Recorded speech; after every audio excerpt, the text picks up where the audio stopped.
Então, acho que a minha ideia era falar de como é que aparece o dinheiro. Pronto. Então, eu meti-me em campo e tal, para tentar investigar, para saber o que é que se passa e tal, como é que o dinheiro aparece, porque ninguém fala nisso. De onde é que vem o dinheiro? Não, o dinheiro parece que existe e que é mais, cada vez é mais. Sim, mas como? Qual é o processo que leva a isso? É feito em algum É sítio? feito. Tem que ser feito. Como é que acontece? Não, Como é que acontece? então, deve haver umas regras de produção de dinheiro. Quais são? Acho que é, por exemplo, um dinheiro Sim. representa, por exemplo, um ouro. Estou a falar Sim. sem unidades de propósito. Pois. E então esse dinheiro representa a existência de, por exemplo, ouro. Só que eu acho que Sim. agora há mais dinheiro do que ouro e do que alguma coisa dessas. Portanto, Não, agora acho que o dinheiro, pronto. na minha, eu não, pronto, no meu entendimento, é um bocado inventado de acordo com regras e de coisas que se combinaram. É assim, não é fácil de compreender, mas é difícil de explicar. Ok. Pronto. Vou tentar explicar. Espero ser bem sucedido. Se não for, dizes que a gente repete ou tenta Podem esclarecer algum reclamar ponto. nos comentários. Pronto, exatamente. Que algum ponto não esteja bem esclarecido ou que seja posto em causa, é só mandar vir.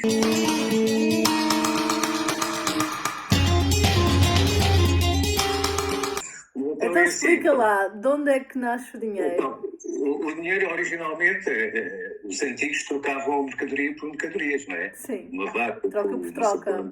porcos, etc. Pronto. E chegaram à conclusão, rapidamente, que não dava jeito. Até porque estar a dividir as coisas não é fácil fazer essas contas. Então, acho que era o Império Sumério, ou o que é que se chamava, é que começaram a pôr a escrita, penso eu. E então, pronto, então chegaram à conclusão que podiam trocar por algo que todos valorizassem, que era o ouro ou prata. Chegou-se à conclusão que seria o ouro ou prata. Depois passou a haver as tais pequenas moedas que mais tarde passaram a ser cunhadas, porque os reis queriam mostrar o seu poder, não é? Cunhavam as moedas, mas o valor era intrínseco. Ou seja, a moeda era mesmo o ouro ou era mesmo a prata. Não é? Pronto. E depois, mais tarde... Tenho uma pergunta, desculpa. Diz. Porquê o ouro e a prata? Porquê que isso é tão interessante de colecionar? Porque, além da beleza natural, pronto, é também raro. Portanto, para trocares o dinheiro, servir como dinheiro, como moeda de troca, tem que ser algo que toda a gente valorize. E o que se valoriza normalmente é aquilo que é mais raro, não é? E que realmente ser raro também é bonito, pronto, tem a tua beleza natural. Qualquer coisa, por exemplo, acho que nas prisões uma forma de dinheiro também é o tabaco, para pagar muita coisa. Portanto, há várias formas de dinheiro, não tem que ser o ouro ou a prata especificamente. Mas pronto, em termos de grandes transações entre os povos, entre povos entre si e dentro dos próprios povos, o comércio realizava-se através de algo que toda a gente valorizasse. E ao longo do tempo foi-se chegando à conclusão que seria o ouro, prata, pronto. Era cunhado e pronto. Depois mais tarde começaram a cunhar as moedas, para mostrar quem é que mandava ali, não é? Pronto, e a quem é que pertenciam as moedas, não é? Pronto, no fim de contas tem a ver com isso. Mas depois, a acumulação de ouro fez com que não fosse bom estar a guardar o ouro em casa, aqueles que acumulavam o ouro. Então passaram a aparecer os antecessores dos bancos, que guardavam o ouro para as pessoas e emitiam um recibo. Pronto, a dizer que aquele valor estava depositado. Notas? Não, recibos. Recibos, ok. Recibos. E esses recibos mais tarde podiam ser transacionáveis. Alguém quisesse comprar alguma coisa de alguém, olha, eu tenho aqui um recibo de valor de X, de ouro, podia servir de moeda de troca, e foi servir de moeda de troca. O que mais tarde depois foi realmente ao ponto de evoluiu para as notas, ou seja, passaram a ser as notas que representavam o ouro que lá estavam. Exatamente. Pronto, depois os bancos, mais tarde, chegaram à conclusão que também podiam emprestar dinheiro. Ou seja, emitiam eles próprios as notas, emprestavam a alguém, tendo como base o ouro que lá estava depositado. Sim, ou seja, tinha um equivalente real. tinha equivalente real, mas que não despertencia, era das pessoas, não é? As pessoas é que depositavam o ouro e eles pegavam, olha, temos aqui o ouro, então emitimos estas notas e emprestamos por conta do ouro que lá está, que não era deles. Que era de outra pessoa, sim. Das outras pessoas, exatamente. Pronto. E o que é que acontece? Quando começavam a emprestar mais daquilo que lá estava e que se gerava desconfiança no mercado, chamemos assim, as pessoas corriam e buscavam o ouro. Ora, o ouro só servia, só dava para determinada quantidade, não dava para o resto. E as falências e as broncas e por aí fora. Ou seja, era um sistema, acima de tudo, um sistema baseado na confiança. Na confiança, aliás, tudo os sistemas humanos e não só são baseados na confiança, não é? Pronto. E a parte financeira, isso então, a confiança tem que ser total, senão não funciona. Sim, olha, aliás, dar uma moeda... basta haver uma desconfiança para acender um rastilho de desconfiança e o sistema abate por si próprio, não é preciso mais nada. Pronto, e depois o que aconteceu?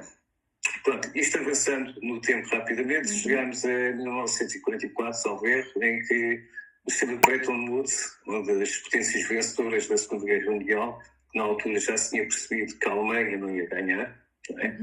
Portanto, desenharam uma arquitetura, entre as quais a arquitetura financeira, em que o dólar ficava lastrado, cá está, ao ouro, portanto, um dólar correspondia a uma X quantidade de ouro, e todas as moedas ficavam presas, ligadas ao dólar. Portanto, isso foi combinado. Exatamente. Pelos aliados. O que fez com que os Estados Unidos ficasse como a moeda de troca. De troca e moeda de reserva mundial, que é uma coisa importantíssima para os americanos. Pronto. Depois, em 1971, o Nixon, depois num discurso que até podes pôr aí, portanto, acabou com a ligação do dólar ao ouro.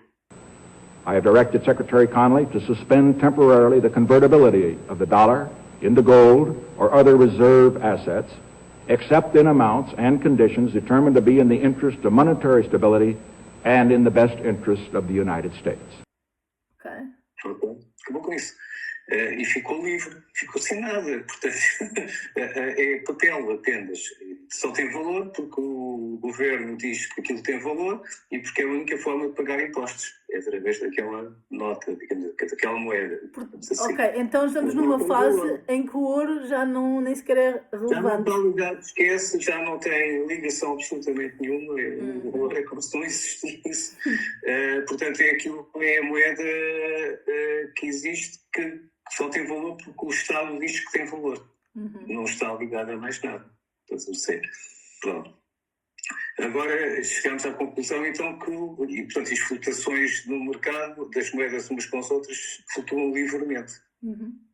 Ok? Portanto, X dólares compram não sei quantos euros, mas depois inverte, por aí fora. Portanto, há uma flutuação consoante o mercado entenda quem tem mais valor ou não. Bom, não só porque a economia, como as moedas estavam ligadas ao dólar e era preciso mais dólares, como estava lastrado ao ouro, havia uma prisão, não conseguiam fabricar mais dólares, ou se o fizessem, e se calhar fizeram, é a tal questão, estavam a fazer dólares a mais em relação ao ouro que tinham.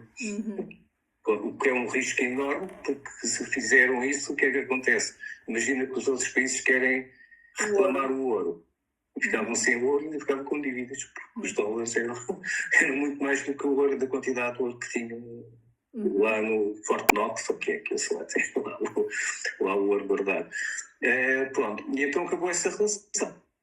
Portanto, ele até diz que há um ataque especulativo ou à moeda americana, quer dizer, é tal questão que querem estar a levantar o nosso grupo com as notas que se calhar fizemos a mais, a introdução do ataque especulativo, e portanto acabou essa relação, já flutua provisoriamente, evidentemente. Até hoje, 71 até agora, ainda está provisoriamente cortada essa relação entre o ouro e o dólar, entre o dólar e o ouro. Portanto, neste momento, a moeda não está listrada a nada. Isso também explica a quantidade de dinheiro que anda aí, por exemplo, nas mãos do Elon Musk. Como é que aparece o dinheiro? Pronto, isto agora vamos fazer um exemplo simples que eu tive aqui a trabalhar e espero que seja perceptível e que é um bocadinho ridículo, mas acho que é a maneira mais simples de tentar perceber pelo menos a minha perspectiva, não é? Então vamos imaginar um banco que tem de capital 10 mil euros. Tem liquidez ali, 10 mil euros para o dinheiro lá dos banqueiros, o pessoal do dinheiro. Pronto. E aí chega lá o cliente A e deposita 1.000 euros. E o banco fica com os 1.000 euros, certo? Sim, sim. Portanto, Fica com 11. 11 mil em termos monetários total, estás a perceber? É o que ele tem lá no cofre. Pronto, e faz conta que aquilo que existe naquela localidade é só aquele dinheiro, não existe mais nada. Vamos supor esse exemplo ridículo. Entretanto, o A compra um telemóvel OK. Estás a perceber? E o telemóvel custa 900 euros. Então ele paga o dinheiro que lá tem no banco ao B. E o B deposita no mesmo banco. O que é que ficou a acontecer? Ficou 11.900. Não, porque o outro tirou 900, ficou igual. Ficou igual, claro. Igual, exatamente. E depois retirou de 600 e por aí fora, que ele vendeu o B, que tem uns 900 euros, afinal quer comprar uma coisa qualquer, uma televisão que custou 810, e pronto, vai tirar, fica com 90 na conta, os outros ficam com 810, o outro fica lá com os 100 que tinha, dá a mesma quantidade. Sim, fica igual. Não há aumento de capital. Dinheiro, nem de base monetária, nem de oferta monetária, nem nada. Continuam, são 11.000 euros à mesma, estás a perceber? Pronto, agora vamos passar por exemplo, que é aquele que explica o crescimento da oferta monetária, que é assim, é o mesmo exemplo, ou seja, o banco tem 10 mil euros de capital. Sim. Então, o João... Sim. O João depositou 1.000 euros no banco. Sim. Ok? Pronto. 10 mil euros no banco, mais 1.000 do depósito que eles tinham lá, 11 mil. Sim. Então, o banco pega nos 1.000 euros do depósito do João. Sim. E põe 100 no cofre. Vamos pôr assim, enfim, nestes termos. Põe 100 euros no cofre. E empresta 900 euros. Ao Manel. O Manel pega nos 900 euros e vai comprar, até pode ser ao João, vai comprar ao João um telemóvel. Sim. O João vende telemóveis. E aquele telemóvel custou-lhe, é vendido por 900 euros. Sim. Então o Manel compra, fica com o telemóvel e entrega o Manel compra e o João fica com 1.900 no banco. E fica com 1.900. Mas na verdade só tinha lá 1.000, continuam só a existir 1.000. Não, então começam a existir 1.900. Sim, 1.900. Está depositado, o dinheiro é dele, ele se quiser gastar aquele dinheiro pode. Sim, mas o banco é que não tem esses 900. Não interessa. É isso que queres dizer? Exatamente. Ok. E se fizermos outra vez a volta, da questão dos 10%, dos 10%, ou seja, cada depósito que seja feito, ele retira 10%, cada depósito empresta 90%, e que supostamente esses 90% vão ser depositados mais tarde no banco, não é? Que vai originar um novo circuito. Se a percentagem de depósito que o banco está a aplicar é de 10% de reserva, a percentagem de reserva é de 10% em relação aos depósitos, e colocar a questão de poder emprestar os outros 90%. Chegando ao fim desta rotação toda, temos que os 1.000 euros iniciais do João geraram 1.000 euros em cofre, em reserva, e 9.000 euros emprestados. Ok? Não. Ou seja, a massa monetária, a oferta monetária, cresceu dos 11.000 para 20.000. Então é assim, eu vou explicar aquilo que eu entendi. Sim. Há aqui um elemento que é importante dar para explicar. No primeiro exemplo que eu dei, não havia empréstimo. Sim. No exemplo que eu dei, havia empréstimos.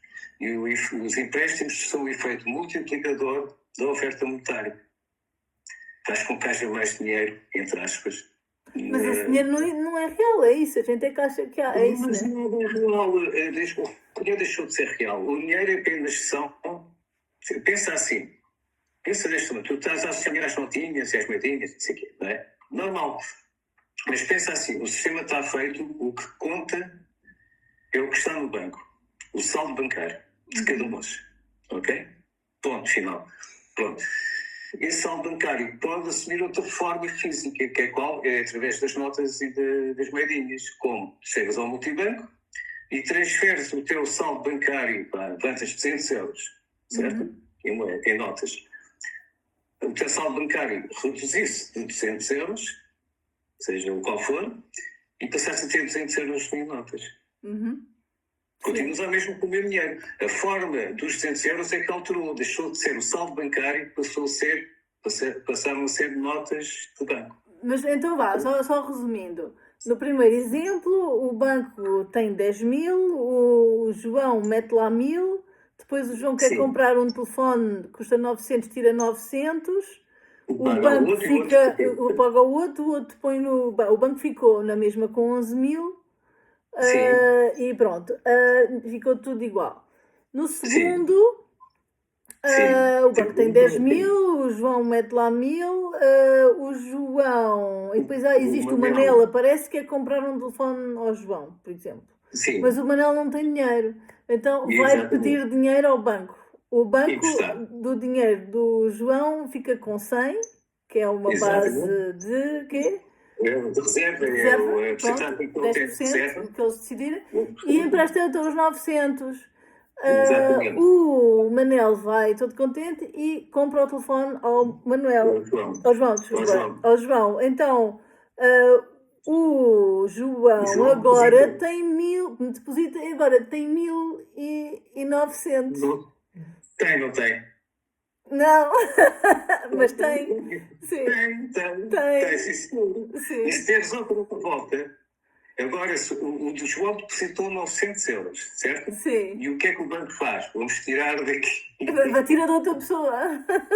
Vamos aqui tirar 90 euros, que é os 10%, e vamos emprestar 810. Dele. Sim, mas agora o banco põe 10% disso De lado, de lado. não é, não é dos 1900, é dos 900 que ele emprestou.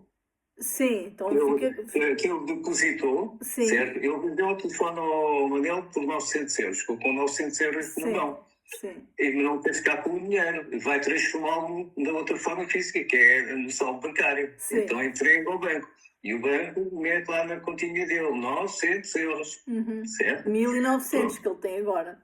Agora tem 1900. E o banco pega nesses 900, tira 90 e vai pôr nos 100, vai juntar os 100 Ou seja, que ele já tinha, portanto ele tem lá como 190 de base, vá, sei lá. De base, exatamente. E vai emprestar 810 ao Francisco. Sim.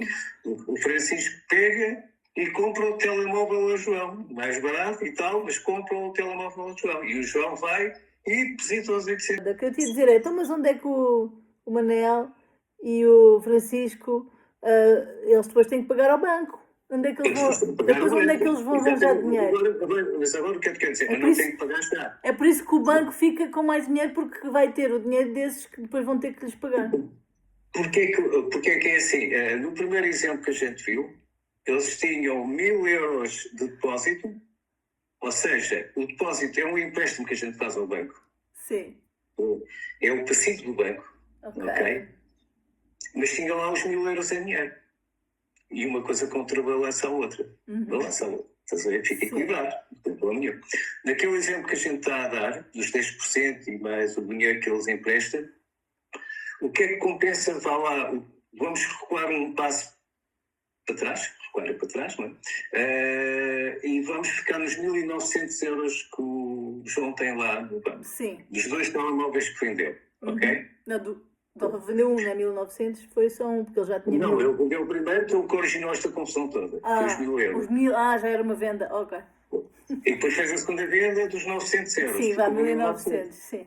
Pronto, o banco, o quê? Eu tenho aqui dinheirinho, vamos já emprestar, que a gente ganha dinheiro na diferença de juros entre aquilo que recebe e aquilo que empresta e tal. Pronto, e por aí fora.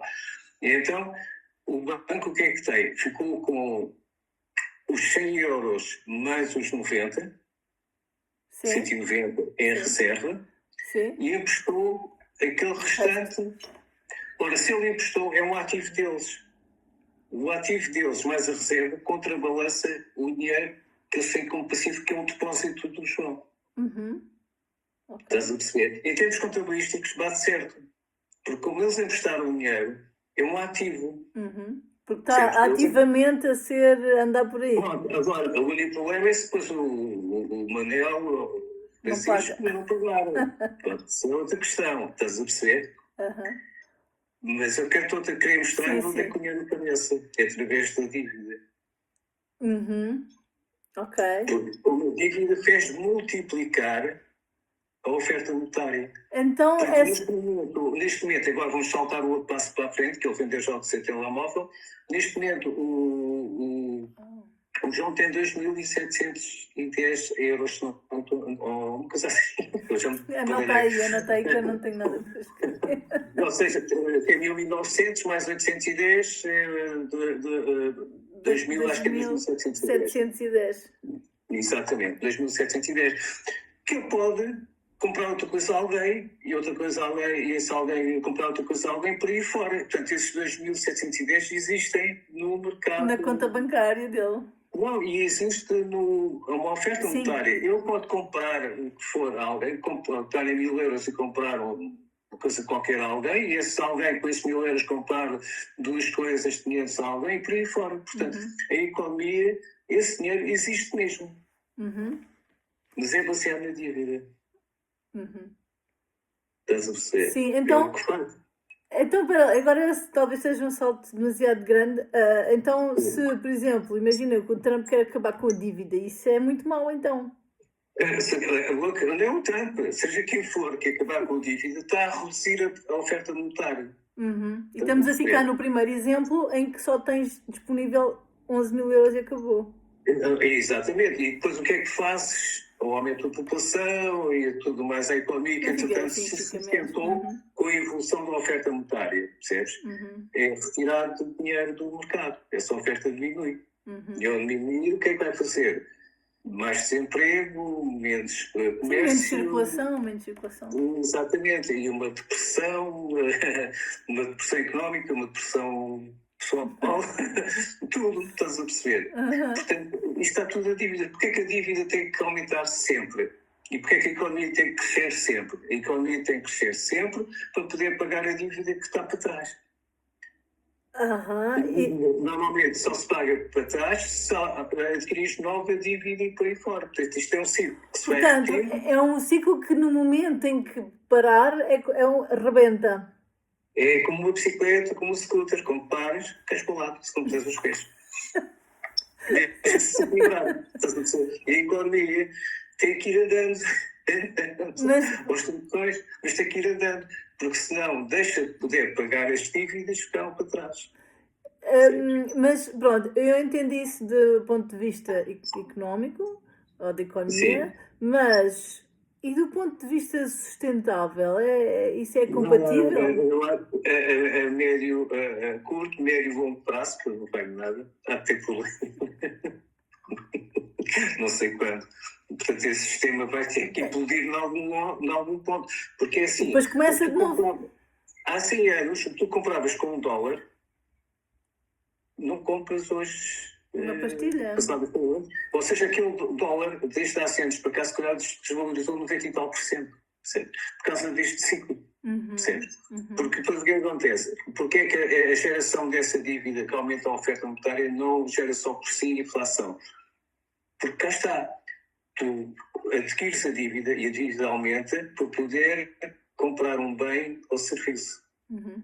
E vai equilibrando. Enquanto for para comprar bens e serviços, pronto, a coisa vai havendo mais oferta de dinheiro, mas também vai havendo mais oferta de bens e serviços. E, portanto, essa oferta de dinheiro permite procurar o demand pela oferta dos bens e serviços. Estás a perceber?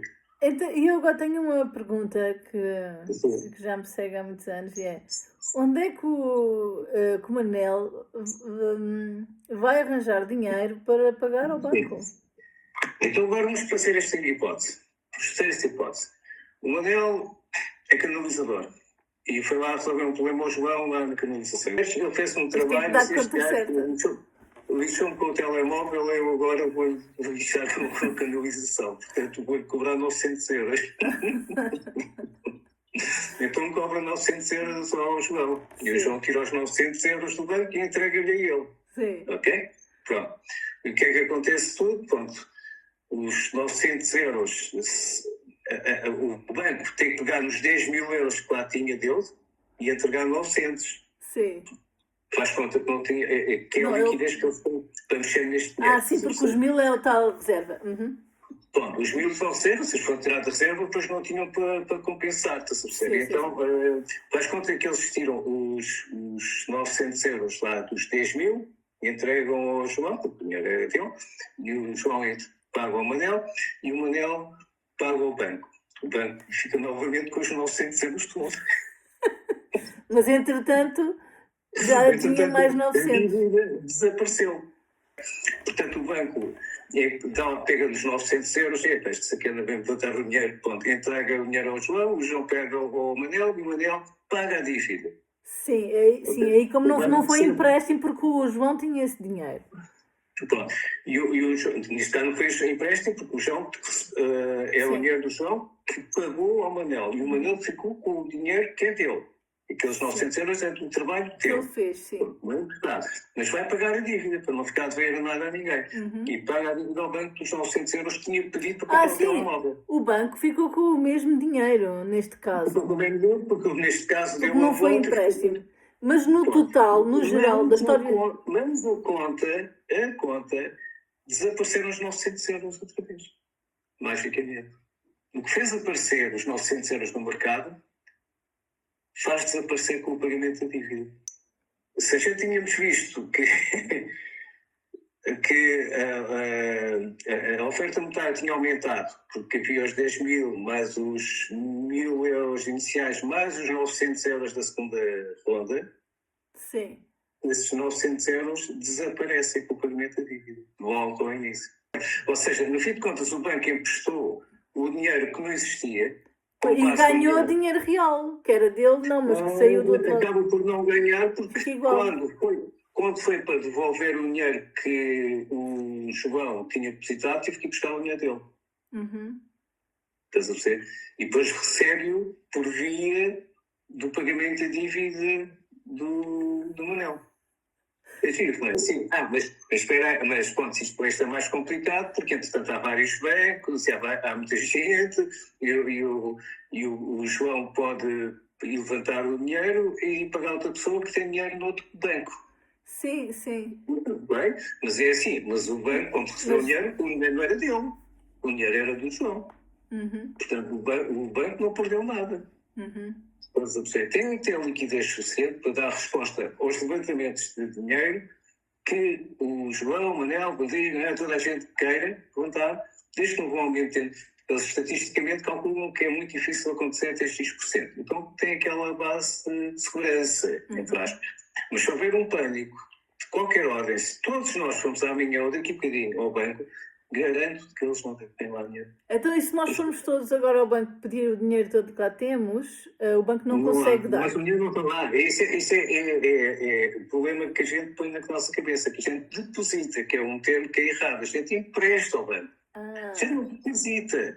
E depositar era o primeiro exemplo. A gente deixa lá o dinheiro e eles pegam nos 1000 euros e metem num cofrezinho. Estás a perceber?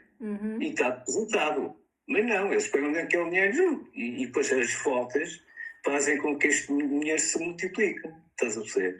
E o que é que acontece? Esse dinheiro não existe. Então, se não existe, se toda a gente for lá pedir, vão pedir uma coisa que não só existe uma parte, que é a parte que está de reserva e a parte do capital do próprio banco. Estás a perceber? Por isso é quando a malta não paga, vamos imaginar que o Francisco não pagava. Não, o Manel. O Manel não pagava. Não paga, não tem dinheiro, que ser. E o banco já com isso aqui não se vai pagar os 900 euros. Então tem que dar a baixa da dívida. Com qual? Com o capital próprio. Ele perde. Estás a perceber? O banco perde esse dinheiro. Mas na verdade não perde porque... Não, mas perde porque aquele capital desaparece. Estás a perceber? Porque é que os bancos como levam, como foi o BES e por aí fora, e como foi o BES, o BES, sim. E outros, quando foi da crise de 2011, cá em Portugal, teve que vir a Troika, eles emprestaram dinheiro ao banco. Para quê? Para eles aumentarem o capital. Porquê? Porque o não pagamento das dívidas eram tantos que eles já não tinham capital, não conseguiam levantar capital em lado nenhum para cobrir esse prejuízo. Portanto, o banco ganha sempre dinheiro desde que o dinheiro seja devolvido. Se não for devolvido o dinheiro real do próprio banco, então o capital próprio tem que entrar no valor para salvar a dívida. Percebes? E por isso é que cabe depois à gestão do próprio banco saber quanto risco é que vai assumir. Se vai fazer isso os 10%, se vai ter uma porcentagem maior de reserva, se não vai emprestar tanto dinheiro assim em relação aos capitais próprios que tem. São uns raços, umas coisas muito técnicas para definir a segurança e a solidez do banco. Agora, se o banco se decidir arriscar tudo e mais alguma coisa para ganhar o máximo possível, pode estar, cá está, empresta dinheiro desmesuradamente dentro do tal critério dos 10%, pode aumentar a massa até 9 mil, a oferta monetária até 9 mil euros a mais, a partir do princípio destes 1.000 euros. O que acontece? Mas fica muito exposto. E depois não é só isso, tem que emprestar muito dinheiro a muita gente, se calhar muita gente não vai pagar. Portanto, os dinheiros vão sendo abatidos daí. Daí a importância de verificar a capacidade de pagamento de cada um. É assim, depois há uma coisa que o Estado garante, que é até determinado valor de conta bancária está garantido. Mesmo que o banco vá à falência, aquele dinheiro, que é para quê? Que é para criar a noção de confiança nas pessoas, para as pessoas estarem descansadas. Mesmo que fosse uma notícia do banco que tem dificuldades, não ia todas a correr para dizer, calma, então, mas se houver aí algum stress qualquer e as pessoas forem todas a correr, dá para parar as pessoas e dizer não façam isso porque senão vamos todos à falência. Fecham as portas, fazem aquilo que eles chamam de feriado bancário. Feriado? Feriado bancário, entre aspas, o feriado bancário. Não atendem ninguém. Não atendem ninguém, não abrem as portas. Fecham a porta e pronto, e acabou. E depois até se acalmar. Depois podem dizer, olha, é permitido levantar no multibanco até 100 euros cada um, por exemplo. Isso depois vai depender do que é que as autoridades que gerem isso, não é? O Banco de Portugal, por exemplo, podemos fazer exemplo lá, mas o Banco Central que gera isso, mas o Governo entenderem qual é a melhor forma de dar a volta à questão, porque o que as pessoas querem muito não existe, porque tudo está baseado naquilo que estamos a falar, que é a confiança. Portanto, o dinheiro é, no fim de contas, lastreado ou baseado não no ouro, não na prata, mas em dívida. Interessante isso da dívida ainda. Interessante. E se quiseres saber como é que os 1.000 euros originais do João apareceram na existência, a gente também pode falar nisso. Está bem, boa, para o próximo episódio.